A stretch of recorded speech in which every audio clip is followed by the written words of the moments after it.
పాకిస్తాన్ ఆక్రమిత కాశ్మీర్ ప్రస్తుతం ఈ ప్రాంతం ఒక అగ్నిపర్వతంలా మారుతోంది.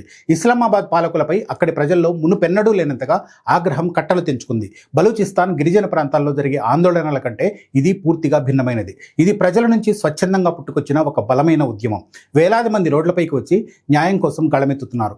ఏళ్ల తరబడి జరుగుతున్న నిరసనలు, పాక్ ప్రభుత్వం ఇచ్చిన అరకొర హామీలతో విసిగిపోయిన ప్రజలు ఇప్పుడు తేల్చుకోవడానికి సిద్ధమయ్యారు. మరో అడుగు ముందుకేసి అక్కడి నేతలు భారత్ సాయాన్ని కూడా కోరుతున్నారు.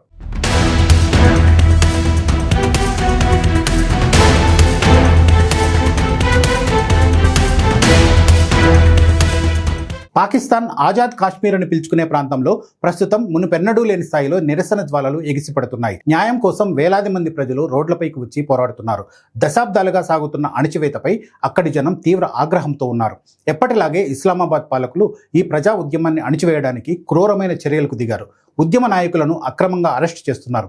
చుట్టూ భూభాగంతో మూసుకుపోయిన ఆ ప్రాంతానికి ఆహారం, మందులు వంటి కనీస అవసరాలు అందకుండా నిలిపేశారు. పాక్ ప్రభుత్వ కక్ష సాధింపు చర్యలతో విసిగిపోయిన ఉద్యమ నేతలు ఇప్పుడు భారత్ జోక్యం చేసుకోవాలంటూ బహిరంగంగా డిమాండ్ చేస్తున్నారు. ఈ పరిణామాలు ఇరు దేశాల సరిహద్దుల్లో సరికొత్త ఉత్కంఠకు దారితీస్తున్నాయి.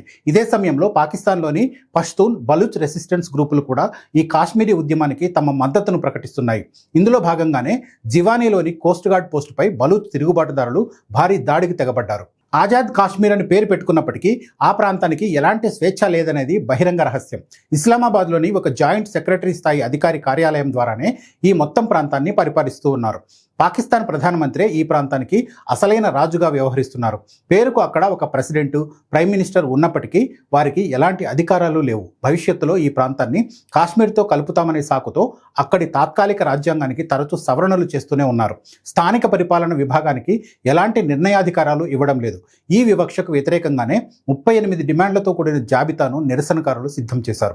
ఇవి కొత్తగా వచ్చినవి కావు, ఏళ్ల తరబడి పెండింగ్లో ఉన్న సమస్యలు. 2023లో జాయింట్ అవామీ యాక్షన్ కమిటీ ఏర్పడిన తర్వాత ఈ డిమాండ్లన్నీ ఒక రూపానికి వచ్చాయి. జాయింట్ అవామీ యాక్షన్ కమిటీ అనేది ఒక రాజకీయ పార్టీ కాదు. రోజువారీ సమస్యలతో నలిగిపోతున్న వ్యాపారులు, రవాణాదారులు, సామాన్య ప్రజలతో కూడిన ఒక కూటమి. ఈ కమిటీకి మద్దతు ఇస్తున్నారనే కారణంతో చిన్న స్థాయి ప్రభుత్వ ఉద్యోగులపై పాక్ ప్రభుత్వం కఠినమైన చర్యలు తీసుకుంటోంది.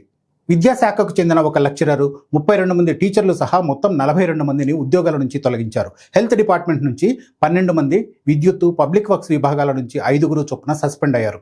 గ్రామీణాభివృద్ధి శాఖ నుంచి 3, వ్యవసాయ, అటవీ శాఖల నుంచి 2 చొప్పున ఉద్యోగులపై వేటు పడింది. ఉద్యమానికి అండగా నిలిచిన రిటైర్డ్ టీచర్ల పెన్షన్లను కూడా పాక్ ప్రభుత్వం రద్దు చేసింది. ఈ ఉద్యమాన్ని నడిపిస్తున్న నాయకులంతా మధ్యతరగతి కుటుంబాల నుంచి వచ్చిన వాళ్లే. భారత్ జోక్యం చేసుకోవాలని పిలుపునిచ్చిన సర్దార్ అమన్ ఖాన్ తలపై పాక్ ప్రభుత్వం ₹1 కోటి రివార్డు ప్రకటించింది.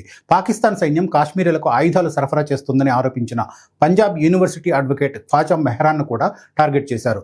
మాజీ ట్రేడ్ యూనియన్ నాయకుడు షౌకత్ నవాజ్ మీర్ను ఇప్పటికే అరెస్ట్ చేశారు. గత 2 ఏళ్లుగా సాగుతున్న నిరసనల్లో పోలీసు కాల్పుల్లో చనిపోయిన వారి కుటుంబాలకు నష్టపరిహారం ఇవ్వాలనేది ఉద్యమకారుల ప్రధాన డిమాండ్. విద్యుత్ ధరల పెరుగుదలను నిరసిస్తూ ప్రజలు వీధుల్లోకి వచ్చినప్పుడు పోలీసులు అమానుషంగా కాల్పులు జరిపారు. ఆ తర్వాత భద్రతా వాహనాలకు నిప్పు పెట్టడం, పోలీసులను బందీలుగా పట్టుకోవడంతో పరిస్థితులు చేయి దాటిపోయాయి. ఉన్నత ప్రభుత్వ పదవుల్లో ఉన్న పాకిస్తానీయులు అక్కడ స్థిరపడి పజేరో కల్చర్ను తీసుకువచ్చిన పంజాబీల విలాసాలకు స్వస్తి పలకాలని ప్రజలు డిమాండ్ చేస్తున్నారు. రాజకీయంగా అత్యంత సున్నితమైన మరో డిమాండ్ కూడా తెరపైకి వచ్చింది. ఈ స్వయం ప్రతిపత్తి ప్రాంత అసెంబ్లీలో శరణార్థుల కోసం కేటాయించిన 12 రిజర్వ్ స్థానాల వ్యవస్థను రద్దు చేయాలని ప్రజలు కోరుతున్నారు. భారత్ నుంచి వలస వెళ్లి పాకిస్తాన్లోని పంజాబ్ వంటి ఇతర ప్రాంతాలలో స్థిరపడిన వారి కోసం ఈ సీట్లు కేటాయించారు. వీళ్లలో చాలామంది కనీసం ఒక్కసారి కూడా ఈ ప్రాంతాన్ని సందర్శించలేదు. ఇస్లామాబాద్లోని ప్రధాన రాజకీయ పార్టీలు ఈ స్థానాలను తమ స్వార్థ ప్రయోజనాల కోసం వాడుకుంటూ ఉన్నాయి. ఇక్కడి నియోజకవర్గాల ఓటర్ల సంఖ్యలో తీవ్ర వ్యత్యాసాలు ఉన్నాయి. జమ్మూ శరణార్థుల 6 స్థానాలకు దాదాపు 4,30,000 మంది ఓటర్లుంటే కాశ్మీర్లోని శరణార్థుల 6 స్థానాలకు కేవలం 30,000 మంది ఓటర్లు మాత్రమే ఉన్నారు.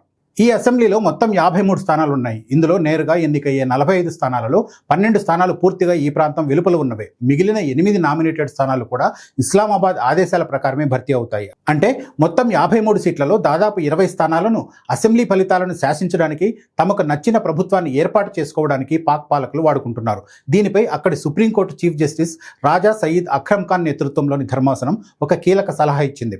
ఆర్టికల్ 33 ప్రకారం రాజ్యాంగ సవరణ చేయడం ద్వారా ఈ 12 శరణార్థుల స్థానాలను మార్చడం లేదా రద్దు చేయడం సాధ్యమేనని పేర్కొంది.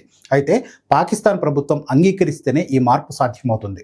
ఈ ప్రాంతంలోని సివిల్ సర్వీసెస్ యంత్రాంగం అంతా పూర్తిగా పాకిస్తానీ అధికారులతోనే నిండిపోయింది. 2009లో పూర్తయిన మంగ్లా డ్యాం ఎత్తు పెంచే ప్రాజెక్టు వల్ల 40,000 మంది ప్రజలు తమ సొంత భూములను కోల్పోయారు. వీరికి ఇప్పటి వరకు సరైన పరిహారం ఇవ్వలేదు, పునరావాసం కల్పించలేదు.